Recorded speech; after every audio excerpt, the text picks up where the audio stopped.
अस्सलाम वालेकुम dear viewers, कैसे हैं आप सब।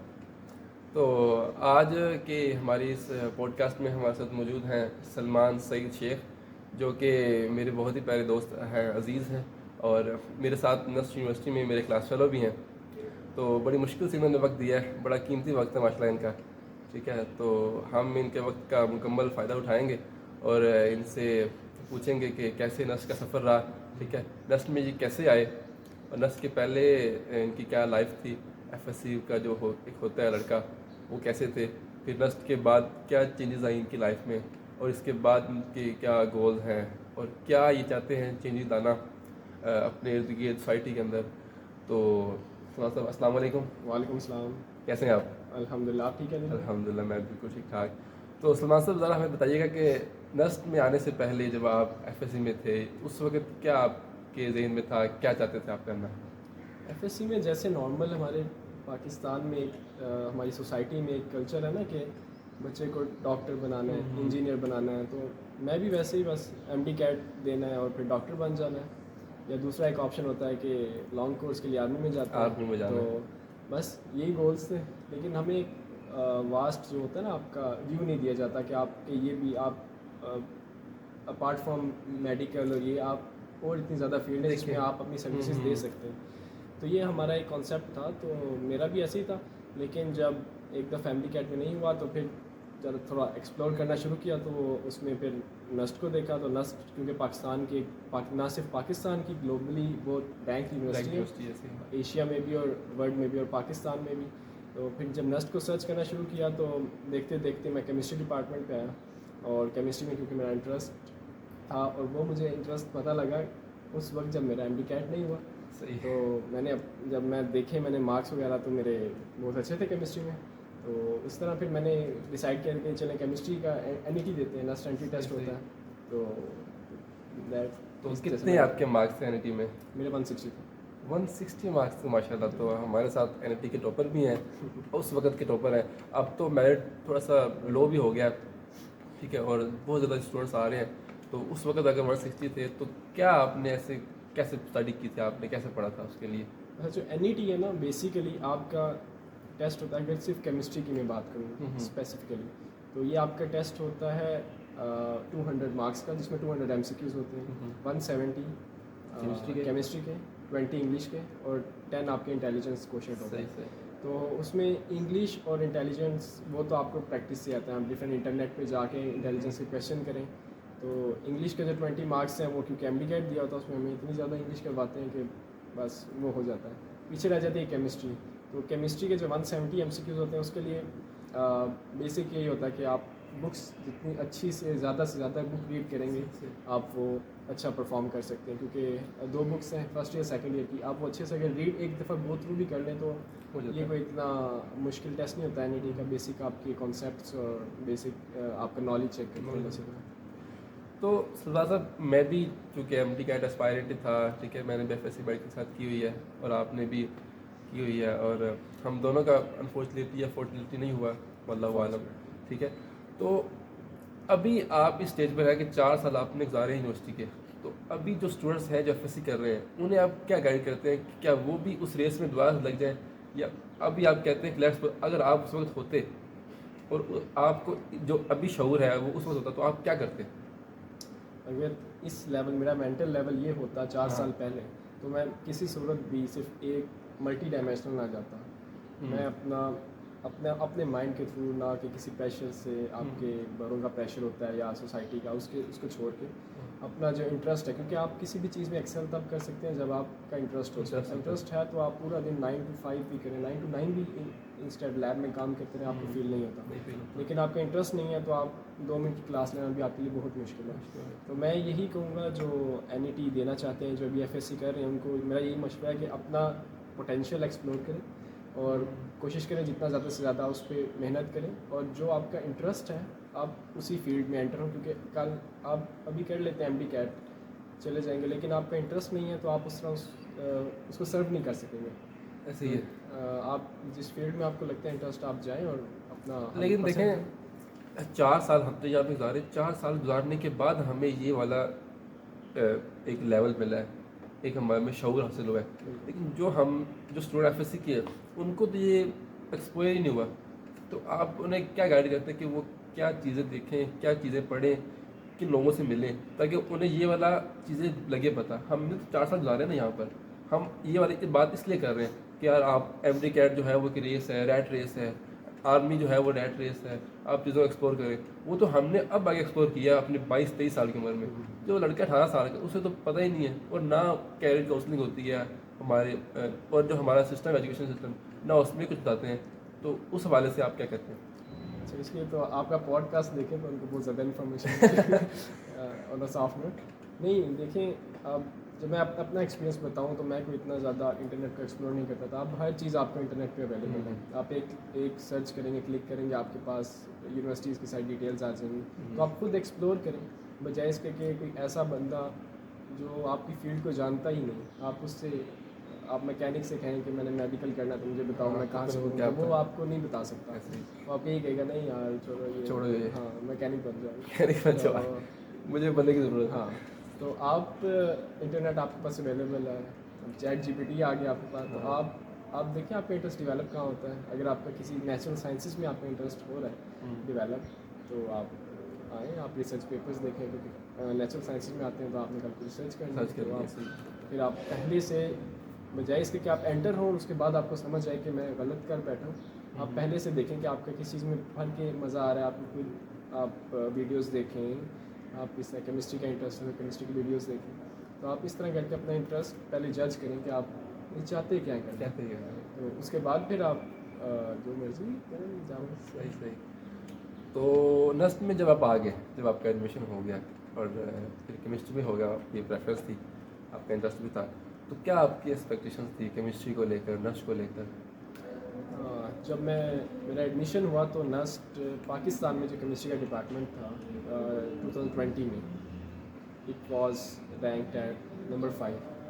तो काफ़ी अच्छा एक्सपेक्टेशंस थी कि मतलब बहुत, और मतलब इतनी अच्छी यूनिवर्सिटी, तो नस्ट का नाम ही कहते हैं, नाम ही नाम ही काफ़ी काफ़ी है, है। ना सिर्फ पाकिस्तान में बल्कि बाहर भी। तो ये एक्सपेक्टेशंस यही थी कि जब आप नस्ट से, और ये सुना भी यही था कि नस्ट से पढ़ के जब बच्चा निकलता है तो फ़ौरन से उसे या तो इंडस्ट्री कैप्चर कर लेती है, जॉब मिल जाती है, या कहीं बाहर निकल जाते हैं फेमस के लिए। तो यही एक व्यू पॉइंट था। और नस्ट में आके भी मेरा कोई इतना मतलब ये चेंज नहीं हो, बल्कि एनहांस हुआ, क्योंकि जब मतलब 4 साल आपने गुजारे हैं। 4 साल गुजार के, तो अगर हम कंपेयर करें अपने बाकी जो फेलोज थे FSC के, मैट्रिक के, वो जिन यूनिवर्सिटीज़ में पढ़ रहे हैं, और नस्ट का, क्योंकि पिछले दिनों मैं एक यूनिवर्सिटी में गया हुआ, उनसे मैंने पूछा लैब्स वगैरह का, तो बिल्कुल उनकी लैब्स नहीं होती। फाइनल ईयर प्रोजेक्ट बस ऐसे ही वो कर देते हैं, लिख देते हैं, थीसिस वगैरह देख के उधर से। तो नस्ट में ये चीज़ है, क्योंकि एक चीज़ जो लैब्स के इश्यूज़ थोड़े बहुत, या केमिकल्स के या कैरेक्टराइजेशंस के, ये पाकिस्तान में हर जगह ही है, ऑलमोस्ट हर जगह। लेकिन नस्ट में अगर कंपेयर करें बाकी यूनिवर्सिटीज़ से तो बहुत बेहतर फैसिलिटीज़ हैं, ना सिर्फ स्टडीज़ के लिहाज से, इसके अलावा भी एक्सकर्जन के लिए आप बहुत ज़्यादा चीज़ें आपके पास अवेलेबल हैं। तो नस्ट में आके मेरा एक्सपीरियंस बहुत अच्छा था। सही सही ना उसके कुछ। तो अभी आप जिस बारे में पढ़ रहे हैं उसका नाम है school of natural sciences, SNS, ठीक है। तो यहाँ पर कैसा इन्वायरमेंट, कैसा है, लैब्स कैसी है, टीचर्स कैसे हैं? SNS का बेसिकली देखें तो बहुत ही एक फ्रेंडली एनवायरनमेंट है। मतलब हर कोई आपके लिए, आप कहेंगे तो हेल्प करने के रेडी होता है। मतलब लैब्स में आप सीनियर्स के पास जाते हैं, PhD MS वालों के पास भी, एज अ BS स्टूडेंट, तो आपको हेल्प करने के लिए रेडी होते हैं आपके सीनियर्स वगैरह। और सेकेंडली टीचर्स की बात करें तो यहाँ पे बहुत ही क्वालिफाइड टीचर्स हैं। मेजॉरिटी नहीं बल्कि आलमोस्ट सारे फ़ॉरेन क्वालिफाइड हैं। मिनिमम लेवल PhD का उनका होता है, पोस्ट डॉक 2-3 पोस्ट डॉक्स की हुई है। कैसे ही? तो फॉरेन एक्सपोजर इतना ज़्यादा है, तो आपको उसी तरह बाहर का, क्योंकि यहाँ पे एनवायरनमेंट डिफरेंट है, बाहर का डिफरेंट है, तो आपको उस हिसाब से गाइड करते हैं कि आपने कभी बाहर निकलना है, आगे जाके आपने रिप्रेजेंट करना है पाकिस्तान को, जैसे भी, तो आपको उस हिसाब से अपना एक्सपीरियंस बताते हैं, और आपको एक एक्सपीरियंस उनका मिल जाता है। और उसके अलावा आपका इतने हाईली क्वालिफाइड बाहर से पढ़े हुए इतने अच्छे इंस्टीट्यूट से, तो आपको मतलब वो पढ़ाएंगे तो आपका ऐसे ही। नॉलेज भी उसी तरह ब्रश अप होगा। तो कहते हैं कि जो बच्चा नर्स से पढ़ता है, या मतलब नर्स में किसी भी डिपार्टमेंट से पढ़ता है, तो वो ना उसका जो है ना माइंडसेट, वो होता है ग्रोथ माइंडसेट, वो अपने आप को स्टॉप नहीं करता। तो आपने अपने आप को ऐसा पाया, या इर्द गिर्द लोग हैं उनको फील किया ऐसा कि वो कहते हैं कि यार बस हमने ना मतलब कि खुद को ना महदूद कर लेना, माइंडसेट जो है ना वो ग्रोथ वाला नहीं है? तो क्या आपने ऐसा लोगों को पाया कि नहीं, नस्ट का जो एनवायरनमेंट है ये बहुत डिफरेंट है, और असल आपकी चीज़ एनवायरनमेंट ही मैटर करता है। नस्ट में आप आते हैं तो जब स्टार्ट में आते हैं तो आप बैचलर्स करने आए या जो भी आपका ये माइंड सेट होता है, आपने बस कमाने आ गए, पढ़ के कमाने आ गए, बेसिक तो पर्पज़ यही है ना। तो लेकिन जब इधर आते हैं तो आपको पता लगता है नहीं अपॉर्चुनिटीज़ क्या है बहुत आपके ज़्यादा पास। तो सही। अगर आप सिर्फ अपने आप को रिस्ट्रिक्ट कर लेंगे, कुएं का मेंढक बन जाएंगे, तो आप बिल्कुल आगे बढ़ नहीं सकते। तो आप आगे बढ़ना है तो आप ग्रोथ तो लाजमी है। ग्रोथ तो तो इंसान हाँ, अगर सही। रुक जाए तो फिर कई जम जाती सही है, बात। उसके बाद फिर आप किसी काम के लिए तो ऐसे ही है, जो नस्ट का स्टूडेंट है उसका होता है ग्रोथ माइंडसेट, वो कभी भी अपने आप को स्टॉप नहीं करता, और यही एक इंसान से डिमांड की जाती है, कभी भी आप स्टॉप ना हो, रुके ना, हरकत में कहते हैं बरकत होती है। और ग्रोथ ये भी नहीं है कि आप हर एक का अपना माइंड सेट है ना। ऐसे ही। कोई बंदा वो आगे एमएस के लिए पीएचडी करना चाहेगा, बाहर फॉरेन जाना चाहता है, या फिर वापस पाकिस्तान आके सर्व करेगा। किसी के ये है, किसी का माइंड सेट, जैसे मैं अपना बताऊं तो मेरा ये है कि मैं इंडस्ट्री में जाना चाहता हूँ, मेरा इंटरेस्ट है क्योंकि लैब वगैरह में, तो मैं इंडस्ट्री को सर्व करना चाहता हूँ। तो उसके बाद फिर अपने लिए जो भी ठीक है Easy आगे हो। आप स्टार्टअप करें जो हाँ। भी, तो मेरा ये माइंड सेट है। तो ये नहीं कि आप सिर्फ इंडस्ट्री में चले गए हैं तो बस आप उधर ही स्टॉप हो गए, Stop। आप उधर से एक्सपीरियंस लें, आप अपना काम करें। तो सही। ऐसा। नस्ट की लाइफ कैसी है? ये बहुत इंटरेस्टिंग क्वेश्चन है। नस्ट में एक दफ़ा आप आ जाए ना अगर, तो आपका दिल नहीं करता यहाँ से जाने का। ये तो है। नस्ट में आप एक तो इस्लामाबाद के हार्ट में लोकेटेड है, तो यहाँ पे आप पूरा ग्रीन आपका कैंपस है, इसमें एनवायरनमेंट बहुत अच्छा, ठीक है, टेम्परेचर बहुत ही मज़े का। आप जब आते हैं सर्दियों गर्मियों में भी आपको बहुत मज़ा आता है यहाँ हाँ, पे। ऐसे ही है। तो इसके अलावा अगर आप बात करें लोगों की, तो बहुत ही कोऑपरेटिव, बहुत ही अच्छे। और यहाँ पे एक चीज़ जो मैंने नोट की है जो बाहर नहीं होती, लोग अपने काम से काम रखते हैं। हाँ। आप बैठे हैं कैफ़े में, आप पढ़ रहे हो, उधर कोई आपको कुछ नहीं कहेगा, आप जो मर्ज़ी करें, आप मतलब म्यूज़िक सुन रहे हैं कुछ भी, तो कोई आपको आके ये नहीं कहेगा भाई तुम ये भी कर रहे हो। अपना दे माइंड देयर ओन बिजनेस। और ये बहुत अच्छी बात है कि मतलब किसी को तंग नहीं करना। ये कैंपस लाइफ इधर की बहुत मज़े की है, और मतलब बहुत ग्रूम होने का चांस मिलता है। यहाँ पे डिफरेंट सोसाइटीज़ हैं, उनको आप ज्वाइन करें, और आपके अंदर फिर आप जो नेसेसरी स्किल्स आपके अंदर डेवलप होते हैं जो आपको आगे लाइफ में ज़रूरी है, सिर्फ स्टडी नहीं, ये चीज़ें। इसके अलावा नस्ट में आप बहुत से, जैसे मेरा इंटरेस्ट है हॉर्स राइडिंग का या स्विमिंग वगैरह, इधर जिम्स है प्रॉपर, तो ये बहुत ज़्यादा इस तरह अपॉर्चुनिटीज़ हैं। इसके अलावा स्पोर्ट्स गाला वगैरह होते हैं यहाँ पे, और बहुत ज़्यादा मतलब अपार्ट फ्रॉम स्टडीज़ आपको मतलब एक दुनिया ही अलग है नस्ट के अंदर। ऐसे ही है। तो स्टार्टिंग में आपने बताया कि आप जब एल पे दिया, आपने नस्ट के लिए आ रहे थे, तो आपके 160 मार्क्स थे। तो क्या आपने कैसे तैयारी की, कैसे उसको पढ़ा? 160 मार्क्स लेना बड़े मतलब एक टफ टास्क होता है, तो कैसे उसके लिए आपने प्रिपरेशन? उसके लिए जैसा कि मैंने आपको बताया, मैंने एमडी कैट दिया था, तो एमडी कैट में आपकी बहुत ज़्यादा एक प्रैक्टिस हो जाती है एमसीक्यूज़ के थ्रू, और आप गो थ्रू करते हैं बुक्स को। तो एमडी कैट आपने नहीं भी दिया तो आप सिंपल अपनी टेक्स्ट बुक्स उठाएं, फर्स्ट ईयर सेकंड ईयर, बस उनको एक दफ़ा अच्छी तरह रीड कर लें, जो कॉन्सेप्ट्स हैं वो लें उसमें से। और इसके अलावा अगर उसमें कोई मतलब हम कहते हैं रट्टे वाली चीज़ें हैं तो वो भी ज़रूरी है। ये नहीं कि आप सिर्फ कॉन्सेप्ट ले लें, रटा छोड़ दें, मतलब ठीक है, और वो कर लें और कॉन्सेप्ट छोड़ दें, दोनों का बैलेंस होता है नहीं, तो आप दोनों को लेके चलें। इसके अलावा कुछ ऑनलाइन भी प्रैक्टिस क्वेश्चंस होते हैं। मैंने एक बुक ली थी ऑनलाइन एंटी टेस्ट प्रिपरेशन की, उससे मैंने बहुत तैयारी की और काफ़ी क्वेश्चन उसमें से आए। तो उसके लिए मेरी प्रैक्टिस के लिए है कि आपको आइडिया हो जाता है कि किस तरह के क्वेश्चन आते हैं। सही। तो केमिस्ट्री की अगर बात करें तो इसमें 3 पोर्शंस होते हैं, ऑर्गेनिक, इनऑर्गेनिक और फिज़िकल। तो जो आपकी फर्स्ट ईयर की केमिस्ट्री है उसमें फिज़िकल का पोर्शन है सारा, उसमें जो एंड में राउल्ट्स लॉ और ये वो डिफरेंट चैप्टर्स उन्होंने डिवाइड किया होता है, तो ये चीज़ें होती हैं। इनऑर्गेनिक में अगर करें तो सेकेंड ईयर का स्टार्ट का पोर्शन है, पीरियोडिक ट्रेंड्स हैं उसमें। उसके अलावा कुछ 2-3 चैप्टर्स हैं जिनमें आपके केमिकल रिएक्शंस होते हैं, इनऑर्गेनिक रिएक्शंस होते हैं, उनको आप देखें, कैटलिस्ट कौन से यूज़ हो रहे हैं। कुछ नेम रिएक्शंस हैं बहुत इंपॉर्टेंट, जैसे हाइपर प्रोसेस अमोनिया की सिंथेसिस के लिए, और इस तरह डिफरेंट हो रहे हैं, तो आप उनको स्टडी करें अच्छे से, ठीक है। इसके अलावा ऑर्गेनिक का पोर्शन है, ऑर्गेनिक में आप बेसिक कॉन्सेप्ट्स ही हैं और कुछ डिस्कवरीज उसमें जो हुई केमिकल्स की, वो उनके थोड़ा बहुत आप सन याद रखें किसने ऐसे की ही है। और कब की, ठीक है। और एंड पे एक पोर्शन आता है इसमें इंडस्ट्रीज़ का, तो industrial chemistry I guess milk night में 2-3 चैप्टर्स हैं, तो वो बहुत इंपॉर्टेंट है। उसमें एज सच बुक की लाइन्स उठा के भी होते हैं, बहुत ईजी भी है और आप उधर से 100% गेन कर सकते हैं। तो अगर आप इस तरह डिवाइड करके 3-4 पोर्शन में और सबको इक्वल टाइम देके करेंगे तो इंशाल्लाह आपका एनईटी कुछ भी नहीं है। सही, मेन चीज़ आपकी प्रैक्टिस है और time management at the end. Time management. सही सही सर, बहुत बहुत शुक्रिया, आपने जो सारी चीज़ें बताई हैं। अब आपके साथ थोड़ा सा हम चाहते हैं सेगमेंट करना। अच्छा, अगर आपको हम नर्स कैरेक्टर लगा सकते हैं तो क्या आप समझते हैं कि कुछ चेंजेस आने चाहिए या सब कुछ सेट है आपके ख्याल लिहाज से? नहीं, अगर मुझे डायरेक्टर लगा दिया जाए, क्योंकि मैं रिसर्च स्टूडेंट हूँ, हाँ। तो रिसर्च के फंड्स नंबर 1 इंक्रीज़ करूँगा, क्योंकि रिसर्च आपकी होती है लिमिटेड फंड्स में, लेकिन इतने सफिशेंट फंड्स होने चाहिए। और लैब्स कुछ बेहतर होंगी, और लैब वैसे एस का डिपार्टमेंट भी नया बन रहा है, तो उसमें लैब्स काफ़ी बेहतर हो जाएंगी आप हो जाएंगी। तो। और होप्स वही नई जो इंटेक आएगी 24 की, तो उसमें उसको यूटिलाइज़ किया जाएगा। तो मेरा तो ये है, रिसर्च के हवाले से आप करेंगे। इम्प्रूवमेंट्स अच्छा, करेंगे। अगर आपको कुछ पावर मिल सकती है कि दुनिया में आप कुछ भी कर सकते हैं तो वो पावर क्या होगी?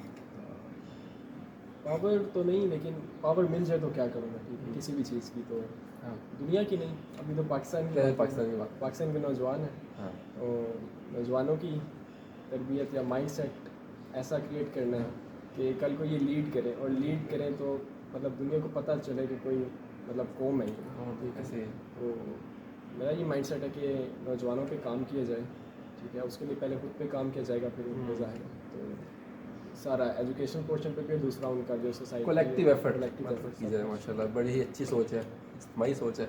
और यही सोच है हर एक इंसान की, नौजवान की चाहिए होनी कि हमने अपने लिए, अपनी कौम के लिए कुछ करना है। और उसके लिए इल्म बहुत ज़्यादा ज़रूरी है, इल्म के साथ साथ तरबियत बहुत ज़्यादा ज़रूरी है आपकी, ठीक है। और इल्म जो है ये केमिस्ट्री, फिज़िक्स, मैथ्स, इसके अलावा भी इल्म है। आप सर्च आउट करें अपने लिए, अपने दोस्तों के लिए, तो आपको बहुत से अलूम मिलेंगे। क्योंकि अलूम का जो मंबा है ना, वो अल्लाह ताला की ज़ात है, ठीक है। हम ये नहीं कह सकते कि जो केमिस्ट्री कर रहा है वो इल्म नहीं है। सारा सारा इल्म अल्लाह का इल्म है। कोई इल्म अल्लाह ताला से हट के नहीं है, और कोई इल्म अल्लाह से आपको दूर लेके नहीं जा रहा। वो डिपेंड करता है सोर्स क्या है उसका, ठीक है। हम अपना सोर्स देखना है। तो एक आखिरी सवाल, आप नस्ट रिकमेंड करते हैं अपने आने वाले स्टूडेंट्स को? बिल्कुल 100% नस्ट नस्ट में आएँ, और ना सिर्फ पढ़ें बल्कि इंजॉय करें, क्योंकि नस्ट में ये नहीं कि आपने आगे पढ़ना है, वो कहते हैं किताबों में कीड़े नहीं बनना। हाँ, नस्ट में आएँ और इंजॉय करें लाइफ अपनी, मज़े करें।